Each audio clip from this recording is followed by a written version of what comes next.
Hello and welcome to Lunacid. If you would like to check out the game, there is a link in the description. This is a dungeon crawler in a wonderful sort of PSX style, but it has a really good aesthetic to it. Absolutely fantastic aesthetic. And as far as I'm aware, this is extremely passionately made. I'd highly recommend checking it out. This is...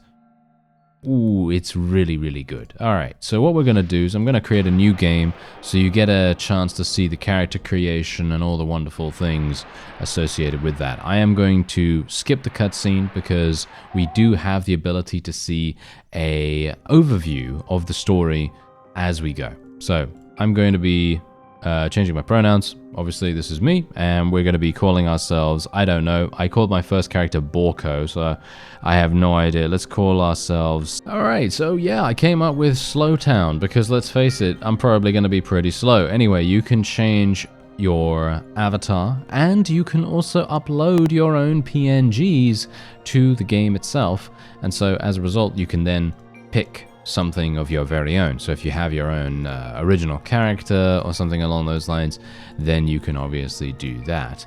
As you see there, that's it. That's the external image right there. So you just basically put it in that folder, and then you can use your very own PNG, which is actually fantastic. I very much appreciate that. And I just want to choose something that looks kind of... everything looks kind of cool, and I really don't want it to look cool. That's the thing. Because it's me, right? Okay, what about this one? I think this looks cool, but still. Anyway, there are a bunch of different classes as well. We have the Thief, Knight, Witch, Vampire, Undead, Royal, Cleric, Shinobi, Forsaken, and indeed Thief again. If you are a masochist or you generally prefer to make things very, very difficult, play with the Forsaken.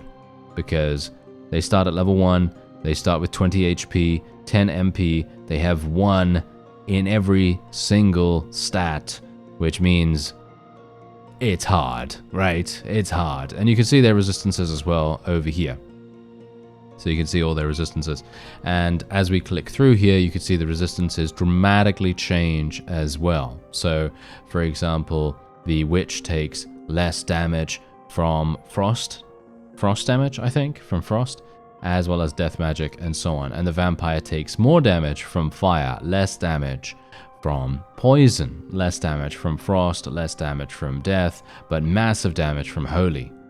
And then you have the Undead, where obviously it's kind of a similar thing to the Vampire, and they all have different stats, as you might expect. They all start at different levels, they all have different HP, they all have different MP, and in my opinion, this is just great. If you want to play kind of like a Dark Souls dungeon crawler-esque experience, this is where you want to go, 100%.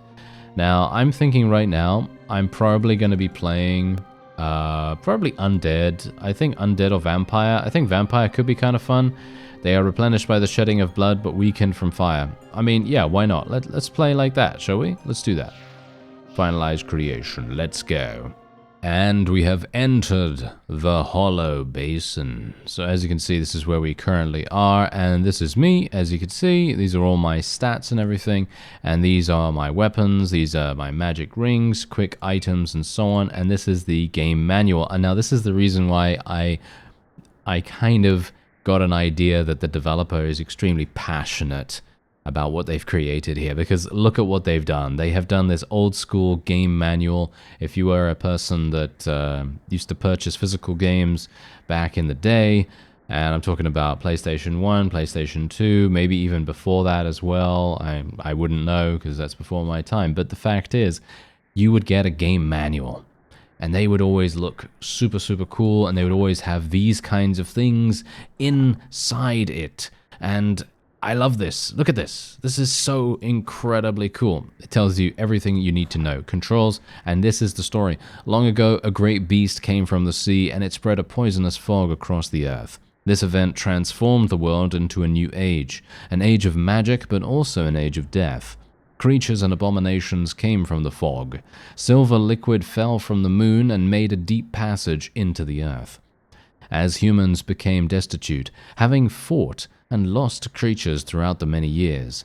They created the Great Well, a series of pits and tunnels carved out by silver moonlight. And into this sunken heap they banished the abominations, creatures, and anything else undesirable. A simple thief, one who would steal back their life, has just been thrown into this strange underworld. And that is indeed us, of course, as you might expect. And so as you can see, this is all about character creation and everything. These are your starting classes, gives you a nice little overview of all these things. And then you have combat. Obviously, as you might expect, combat is very, very satisfying when you actually get into it. And you also have this, magic and lunacy. Casting spells also cause lunacy, depending on the caster's maximum mana, spell cost, and the real-world lunar cycle. Lunacy causes more damage to be inflicted, both by the player's spells and by creatures. It will also increase experience gained. Just bear that in mind. And killing enemies grants experience, displayed in a percentage on the status screen. At 100 or more experience, you can level up your various stats at a crystal menu, which is kind of like a bonfire. I guess. And some weapons can be leveled up into better ones by inflicting damage to monsters and breakables. So I'm going to say it right now. This game is kind of like a combination of Etrian Odyssey, Dark Souls, Legend of Grimrock, and Dark Cloud. If you've ever played Dark Cloud on the PlayStation 2, I think it was on the PlayStation 2 at least. It's kind of got a lot of different elements from a lot of different games, and they have been melded together absolutely seamlessly, extremely well. And you'll see exactly what I'm talking about. We've just acquired this replica sword here, so I'm going to be equipping that. As you can see, there's experience, weapon experience associated with this, and when you attack, even if you just attack these random plants and things, you're going to be getting experience. Now, this doesn't mean that you obviously have to attack these every single day of the week. But, you know, in general, if you want to min-max or you want to get a little bit, you know, faster to level up your sword or whatever weapon you're using, then you can do that. Anyway, newest of the fallen, take up your sword and fight. And we do have a compass. The compass is indeed disabled by default, by the way, so if you don't want the compass, then you can disable it. Seek the slumbering creature of moonlight. They are the last existing door. And as you might expect, there are some riddles and puzzles and so on and so forth that you're going to encounter. And every single one of these little things can be broken, and you might be getting some currency. You might get some currency, you might get some resources, and so on. And there is a crafting system in the game, alchemy crafting system, as well as a shop. Obviously, not here. This is not actually where you're going to be getting a shop at all. This is an enemy. Every single enemy has a weak point. Usually it's the head. You can cut off the head if you are particularly accurate, and then they no longer have a weak point, and then you're just going to have to finish them off the old-fashioned way. However, every single enemy shares the exact same resistances as what you might expect them to share with your own character classes. For example, undead enemies will be more susceptible to fire and holy damage, for example. So if you're a cleric and you're fighting against undead, you're going to be great. If you're a fire mage or something along those lines, or you're using fire magic, then you're going to be absolutely fine too. Anyway, Temple of Silence to the right, Hollow Basin to the left. So the Temple of Silence is over here, as you might expect. And boom, there we go. We actually picked up a nice little health file. So I'm just going to be equipping that. Obviously, these are basically health potions. And as you can see, there is a living door here, and we're going to need a key to be able to open that. So where do we get the key, you ask? Well, that's a little bit complicated. That's a little bit complicated for me to answer right now. So let's just continue our exploratory efforts, and maybe we'll get a little bit lucky. Because what we need to do is we need to fight as much as we can.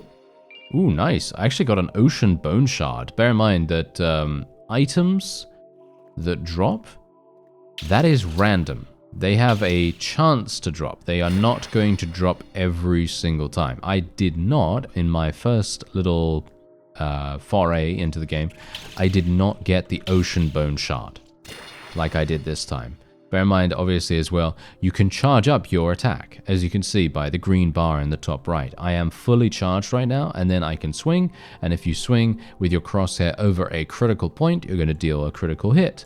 And that's how it works. As you can see, I actually beheaded that particular enemy. And then we are going to be getting some additional cash there as well. And here is a special enemy as well. This is a milk snail. So this is going to be maybe a little bit out. Okay, yeah, we did take some damage. Thankfully, because we are playing as a vampire, I can indeed leech HP. Because it says, you know, blood basically heals us, right? Blood basically heals us, so if we deal damage, I'm going to assume that heals you up. And so I actually did not play as the vampire beforehand. I played as an undead before. And I was actually kind of intrigued about both of the character classes. I mean, generally, okay, fine. You know, I was kind of intrigued about pretty much all of them because I was thinking to myself, okay, how are all of these going to play, you know? How is the cleric going to play in comparison to the Forsaken and the Shinobi and the Thief and all these wonderful, wonderful different choices that we have available to us?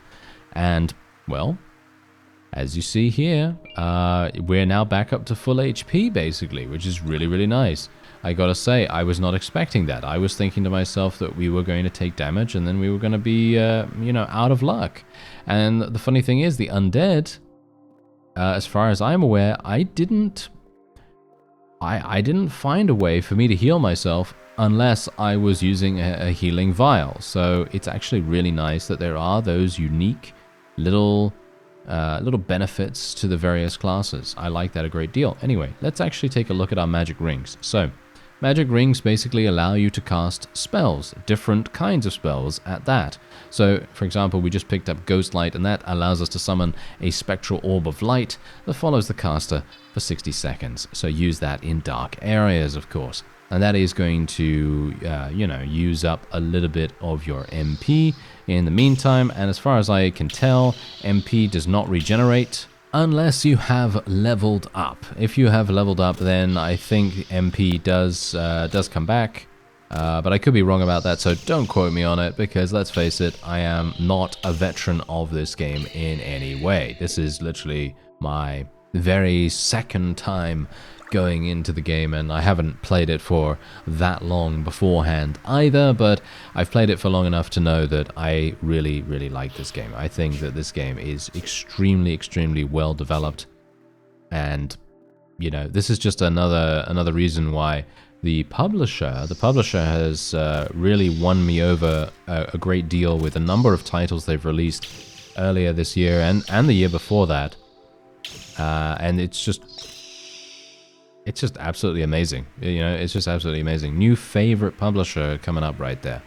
Anyway, we are going to try and figure out whether we can find what we need to do, because we obviously need to find our way to a certain point where we can acquire a key. And I'm hopeful. Ah, yes. I think this might be the way to go. Yes, indeed. This is the way to go. Oh, that was lucky, wasn't it? Yeah, because the thing is, there is no map. There is no map whatsoever. So I'm doing this completely just by, well, maybe memory. I don't know. We just got Flame Spear. Flame Spear is, as you might expect, you know, it's kind of self-explanatory. It is a flaming javelin, a weaponized form of pyromancy created by Fire Witch Ashley. And we can use that as well if we so desire. I'm obviously probably not going to be using that right now because, let's face it, there aren't any undead enemies, but it's nice to have it. And this is actually a kind of one of those, you know those doors in Dark Souls where you come up against a door and it says, "This door cannot be opened from this side." You know that? This is basically that from this side, because you can actually come to this area right here, and then you'll find this closed door, and you're going to be like, "Oh, how do I get beyond this?" And there is no way to get beyond it unless you figure out the alternate path. And there we have it.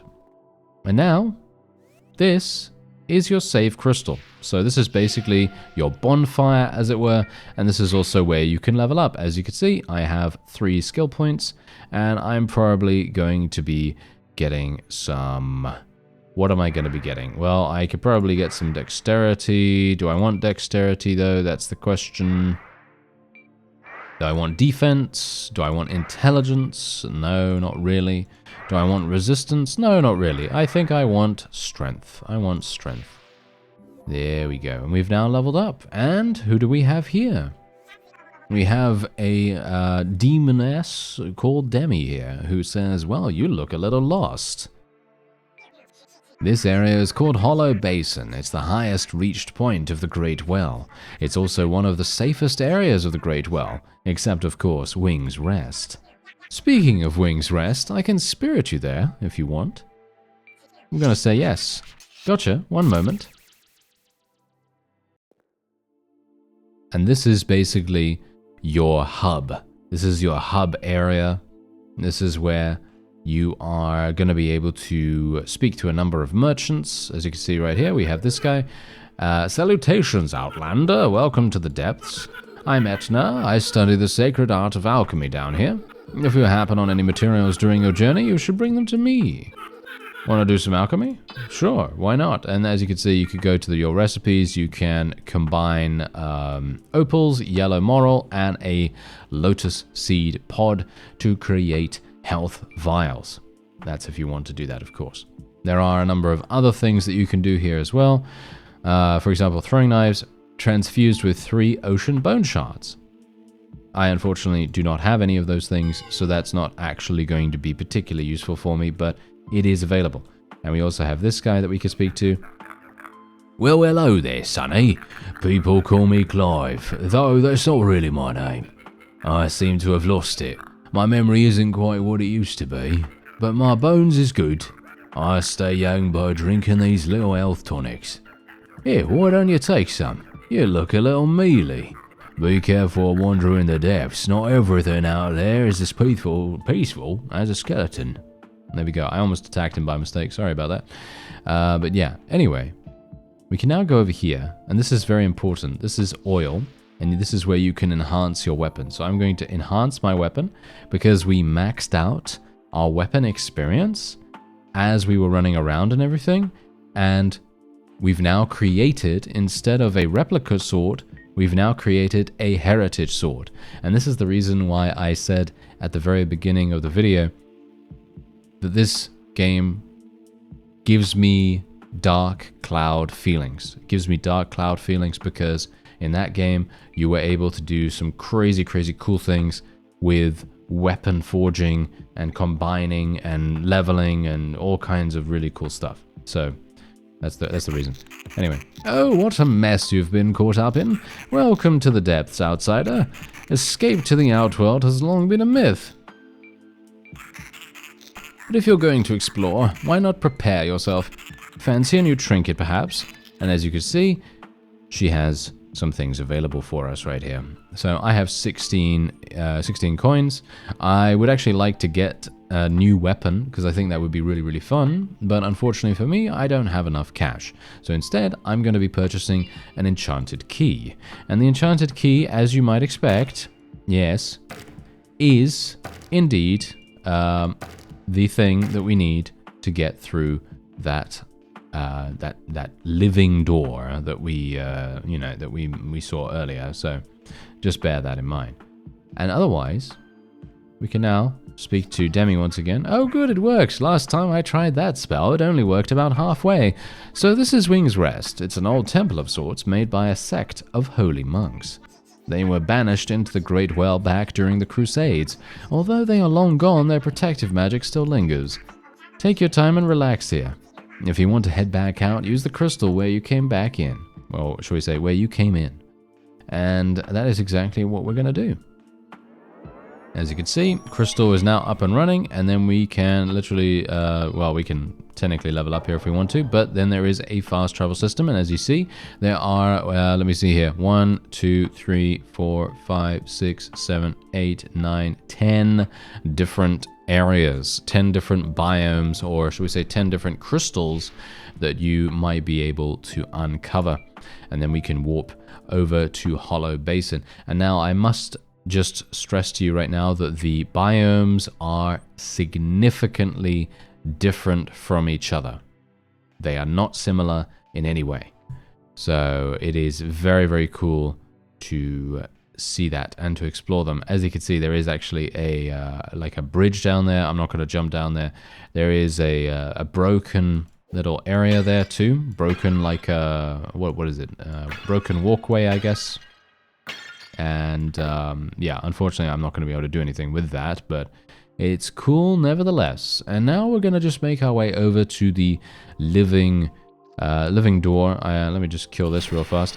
Funnily enough, now that we have, as you can see the difference, the Heritage Sword, it just absolutely destroys. It does so much damage to the enemies around this area. It's absolutely crazy cool. And that's the reason why it's very, very important that you do a little bit of leveling up, you know, make sure that you visit Wings Rest, time and time again, just to make sure that you can do that. And otherwise, here we go. We're going to use the key, and we're going to go. We're going to go onward, down into the depths. And I'm actually not entirely sure whether this is even the right play right now, because I think I needed to do a little bit more. Oh, no, never mind. That's the thing that I needed. Okay. Yeah, so torch. Torch is really, really important because it's going to be dark, just so you know. It's going to be very, very dark. And it is going to also provide us with the ability to set undead on fire. Yes, you can actually use a torch to set undead on fire, and it does significant damage. It is actually extremely effective against undead. And so that just, again, stresses the fact that this game, you basically can play it however you want. As long as you can survive, as long as you can get far in the game and progress, you can do it any way you want. There is no wrong way, as it were. And I love the fact that they have actually allowed you to kind of explore it in your own way, rather than basically going, hey, yeah, you need to use this, you need to use that. You know, I'm sure there are, certain weapons and certain archetypes of spells and so on and so forth that are a little bit stronger than other things. And that's just how things are, of course, in games like this, there are going to be stronger things than others, but I like the fact that they give you that opportunity. You don't necessarily need to gonna actually just attack this thing. I think this is an enemy actually that's gonna come alive at some point, but I don't think I can actually do anything to this right now. But yeah, anyway, as I say, the amount of player agency that they give you, they just give you a lot of different ways to progress, a lot of different ways to kind of enjoy the experience. There's another health file for me. That's very nice. And I gotta say that the ambient music, the atmospheric soundtrack that we have going on in the background here, very, very cool.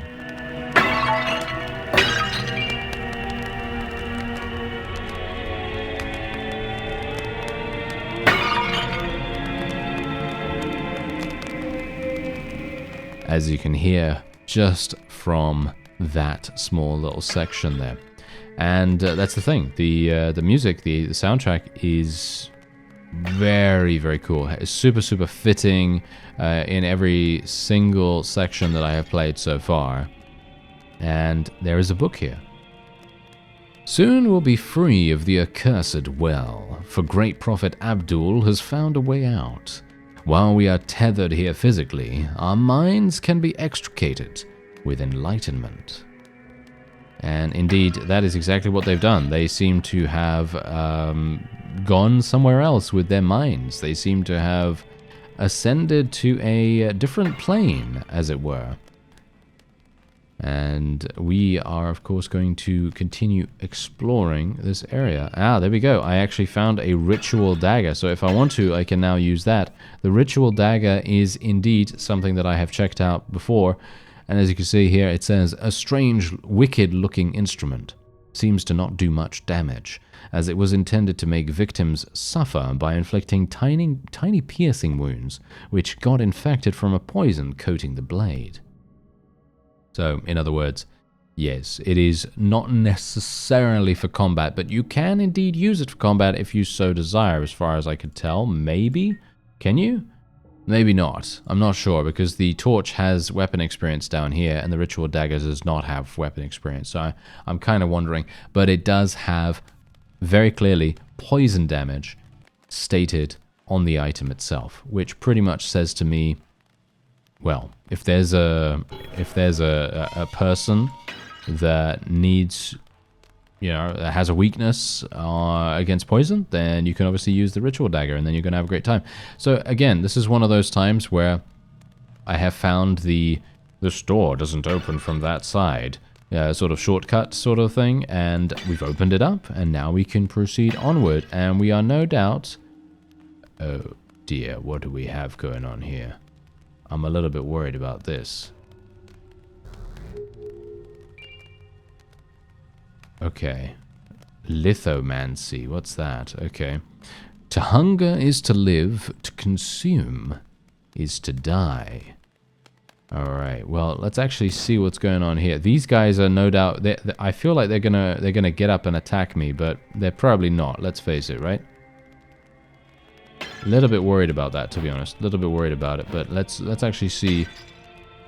Because the funny thing is, and this is something that I'm going to say to you right now, if you do get hit, you're going to take a lot of damage, at least from these guys, because I actually got hit by a bunch of undead later on in this level, in my other save, and it was pretty, not so much shocking, as it were, but it was quite damaging.